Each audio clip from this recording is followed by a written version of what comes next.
जय भोलेनाथ।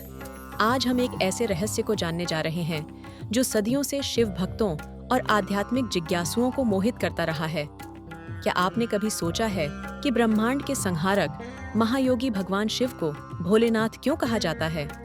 क्या वे वाकई इतने सरल हैं कि बिना सोचे समझे कोई भी वरदान दे देते हैं? और क्या उनकी इसी सरलता के कारण उन्हें कई बार स्वयं ही कठिनाइयों का सामना करना पड़ा? आइए इस आध्यात्मिक यात्रा पर निकलें और शिव के इस अद्भुत स्वरूप को गहराई से समझें। भोलेनाथ शब्द अपने आप में शिव के संपूर्ण व्यक्तित्व को समेटे हुए है। ये दो पवित्र शब्दों का संगम है, भोले और नाथ। भोले का अर्थ है सरल, निष्कपट, मासूम और सहज। यह उस हृदय की पवित्रता को दर्शाता है जिसमें कोई छल कपट नहीं, कोई स्वार्थ नहीं। वहीं नाथ का अर्थ है स्वामी, प्रभु, रक्षक और मार्गदर्शक। यह उस परम सत्ता को इंगित करता है जो संपूर्ण सृष्टि का अधिपति है, जो सबका पालनहार है और जो हर जीव का अंतिम आश्रय है। जब हम इन दोनों शब्दों को जोड़ते हैं तो भोलेनाथ का अर्थ होता है वह परम प्रभु जो अत्यंत सरल हृदय वाला है, जो अपने भक्तों के प्रति असीम करुणा रखता है और जो बिना किसी जटिलता के सहज भाव से प्रसन्न हो जाता है। यह शिव का वह रूप है जो हमें सिखाता है कि भक्ति का मार्ग आडंबरों से नहीं, बल्कि हृदय की शुद्धता और सच्चे प्रेम से प्रशस्त होता है। वे इतने सरल हैं कि अगर कोई भक्त सच्चे मन से उन्हें पुकारे तो वे तुरंत प्रसन्न हो जाते हैं, बिना किसी बड़े अनुष्ठान या जटिल विधि विधान के। भगवान शिव की सरलता को समझने के लिए रावण की कथा एक महत्वपूर्ण उदाहरण है। लंकापति रावण, जो परम शिव भक्त था, ने भगवान शिव को प्रसन्न करने के लिए घोर तपस्या की। उसने अपने 10 सिरों को एक एक करके शिव को अर्पित करने का संकल्प लिया। उसकी इस अटूट भक्ति और तपस्या से शिव जी अत्यंत प्रसन्न हुए। उनकी सरलता ऐसी थी कि वे रावण की तपस्या से इतने अभिभूत हुए कि बिना किसी संशय के उसे वरदान देने को तैयार हो गए। रावण ने शिव से अतुलनीय बल और अमृता का वरदान मांगा। साथ ही यह भी वरदान मांगा कि शिव का आत्मलिंग उसके साथ लंका चले।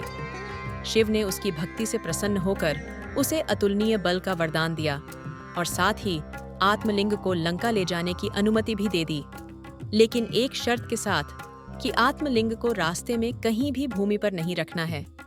यदि एक बार भी उसे भूमि पर रख दिया गया तो वह वहीं स्थापित हो जाएगा। शिव का यह वरदान उनकी सरलता और भक्तों के प्रति उनके प्रेम को दर्शाता है। लेकिन जब रावण अहंकार में आ गया और अपनी शक्ति का दुरुपयोग करने लगा, तब शिव जी को अपने ही वरदान को संतुलित करना पड़ा। देवताओं ने भगवान विष्णु से सहायता मांगी, क्योंकि यदि आत्मलिंग लंका पहुंच जाता तो रावण को हराना असंभव हो जाता। भगवान विष्णु ने अपनी माया से गणेश जी को एक बालक का रूप धारण करने का निर्देश दिया। जब रावण गोकर्ण नामक स्थान पर पहुंचा तो उसे लघु शंका लगी।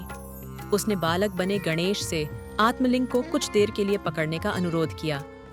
गणेश जी ने शर्त रखी कि वे इसे अधिक देर तक नहीं पकड़ेंगे और 3 बार पुकारने पर भी यदि रावण नहीं आया तो वे इसे भूमि पर रख देंगे। रावण के लौटने से पहले ही गणेश जी ने आत्मलिंग को भूमि पर रख दिया और वह वहीं स्थापित हो गया। इस प्रकार शिव ने वरदान देकर भी अपनी ही सृष्टि के संतुलन को बनाए रखा। ये कथा दर्शाती है कि शिव का भोलापन केवल एक पहलू है, उसके पीछे ब्रह्मांडीय व्यवस्था और धर्म की स्थापना का गहरा ज्ञान छिपा है। वे अपने भक्तों को वरदान देते हैं, लेकिन जब उन वरदानों का दुरुपयोग होने लगता है तो वे अपनी लीलाओं से संतुलन भी स्थापित करते हैं। यह उनकी परम बुद्धिमत्ता और न्यायप्रियता का प्रमाण है। एक और प्रसिद्ध कथा भस्मासुर की है, जो शिव के भोलेपन को और भी स्पष्ट करती है। भस्मासुर नामक एक राक्षस ने भगवान शिव की घोर तपस्या की। उसकी तपस्या इतनी तीव्र थी कि शिव जी एक बार फिर उसकी भक्ति से प्रसन्न हो गए। भस्मासुर ने वरदान मांगा कि जिसके भी सिर पर वह हाथ रखे वह तुरंत भस्म हो जाए। भोलेनाथ ने बिना सोचे समझे अपनी सहजता और भक्त के प्रति प्रेम के कारण उसे यह वरदान दे दिया।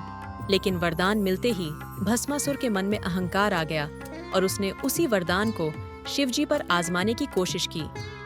वह शिव जी के पीछे पड़ गया ताकि उनके सिर पर हाथ रखकर उन्हें भस्म कर सके। यह शिव के भोलेपन का चरम था। जहां उन्होंने अपने ही भक्त को ऐसा वरदान दे दिया जो उनके लिए ही खतरा बन गया। इस विकट स्थिति में देवताओं ने एक बार फिर भगवान विष्णु से सहायता मांगी।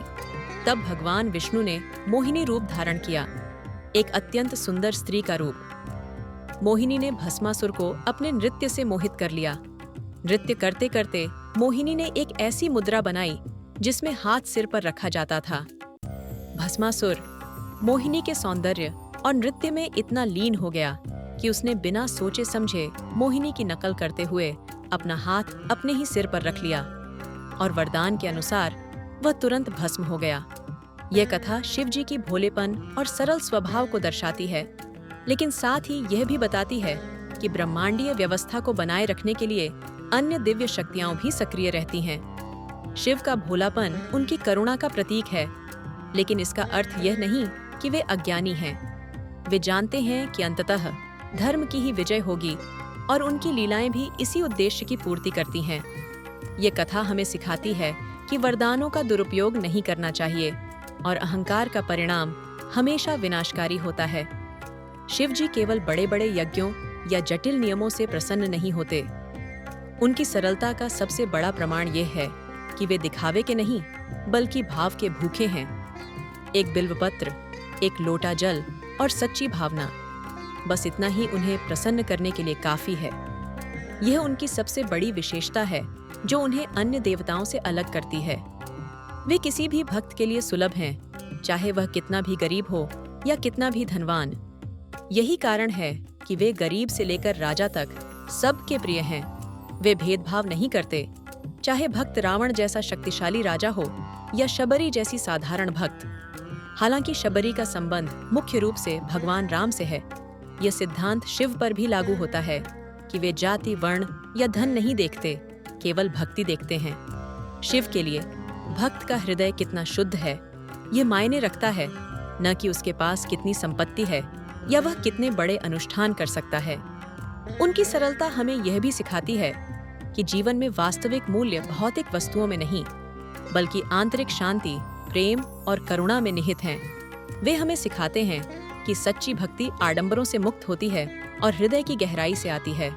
शिव का यह रूप युवा पीढ़ी को भी आकर्षित करता है, क्योंकि यह उन्हें बताता है कि आध्यात्मिकता जटिल नहीं है, बल्कि यह एक सरल और व्यक्तिगत यात्रा है जो किसी भी व्यक्ति द्वारा शुरू की जा सकती है।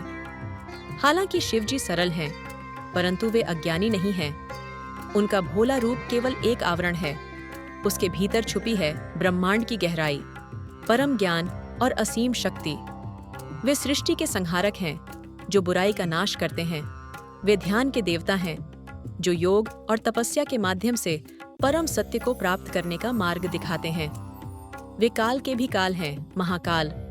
फिर भी अपने भक्तों के लिए वे भोले बन जाते हैं, उनकी प्रार्थनाओं को सहजता से स्वीकार करते हैं। यह उनका दिव्य सौंदर्य है, एक ही समय में परम शक्तिशाली और परम सरल होना। उनका भोलापन उनकी करुणा का विस्तार है जो उन्हें अपने भक्तों की छोटी से छोटी इच्छा को भी पूरा करने के लिए प्रेरित करता है। वे जानते हैं कि उनके भक्त किस भाव से उनके पास आते हैं और वे उस भाव का सम्मान करते हैं। उनका भोलापन हमें यह भी सिखाता है कि शक्ति का अर्थ अहंकार नहीं है बल्कि विनम्रता और सेवा है। शिव का यह विरोधाभासी स्वरूप ही उन्हें इतना अनूठा और पूजनीय बनाता है। वे हमें सिखाते हैं कि जीवन में संतुलन कैसे बनाए रखा जाए, शक्ति और विनम्रता के बीच, ज्ञान और सरलता के बीच। वे हमें यह भी बताते हैं कि सच्चा ज्ञान हमें और अधिक विनम्र बनाता है, न कि अहंकारी। भगवान शिव का भोलेनाथ स्वरूप हमें गहरा आध्यात्मिक मार्गदर्शन प्रदान करता है। यह हमें सिखाता है कि ईश्वर तक पहुंचने के लिए किसी जटिल मार्ग की आवश्यकता नहीं है, बल्कि एक शुद्ध हृदय और सच्ची भावना ही पर्याप्त है। यह व्यक्तिगत भक्ति को बढ़ावा देता है, जहां भक्त और भगवान के बीच का संबंध अत्यंत सीधा और सरल होता है। यह सांस्कृतिक शिक्षा भी देता है कि भारतीय आध्यात्मिकता में ईश्वर को केवल एक दूरस्थ सत्ता के रूप में नहीं देखा जाता, बल्कि एक ऐसे मित्र, पिता या गुरु के रूप में देखा जाता है जो हमारे सबसे सरल भावों को भी स्वीकार करता है। यह हमें त्योहारों और उत्सवों में भी शिव की सरलता को अपनाने के लिए प्रेरित करता है। दिखावे से अधिक आंतरिक आनंद और भक्ति पर ध्यान केंद्रित करना। शिव भक्त, युवा पीढ़ी, धार्मिक व्यक्ति, आध्यात्मिक जिज्ञासु और पौराणिक कथाओं के प्रेमी सभी शिव के इस स्वरूप से जुड़ सकते हैं। यह उन्हें बताता है कि आध्यात्मिकता केवल प्राचीन ग्रंथों या जटिल दर्शन तक सीमित नहीं है, बल्कि यह हमारे दैनिक जीवन में भी सरलता, करुणा और प्रेम के रूप में प्रकट हो सकती है। इसलिए शिव जी को भोलेनाथ कहा जाता है, जो मन से शुद्ध व्यक्ति को कभी निराश नहीं करते। वे भाव के भूखे हैं, दिखावे के नहीं। उनकी सरलता उनकी सबसे बड़ी शक्ति है, जो उन्हें अपने भक्तों के सबसे करीब लाती है। वे हमें सिखाते हैं कि जीवन में सबसे महत्वपूर्ण चीजें भौतिक नहीं, बल्कि आध्यात्मिक हैं। प्रेम, करुणा और शुद्ध हृदय। तो अगली बार जब आप AUM नमः शिवाय कहें, तो पूरे दिल से कहें, पूरी श्रद्धा के साथ कहें, क्योंकि भोलेनाथ सिर्फ भक्ति से ही प्रसन्न होते हैं। उनकी सरलता हमें यह विश्वास दिलाती है कि चाहे हम कितने भी साधारण क्यों न हों, हमारी सच्ची पुकार उन तक अवश्य पहुंचती है। अगर आपको यह आध्यात्मिक यात्रा पसंद आई हो और शिव के इस दिव्य रहस्य को जानकर आनंद मिला हो, तो कृपया इस वीडियो को लाइक करें, अपने मित्रों और परिवार के साथ शेयर करें, ताकि वे भी इस ज्ञान का लाभ उठा सकें। और हमारे चैनल को सब्सक्राइब जरूर करें, ताकि आप ऐसे ही और आध्यात्मिक और सांस्कृतिक सामग्री से जुड़े रहें। और कमेंट में अपनी भक्ति व्यक्त करते हुए लिखें, हर हर महादेव।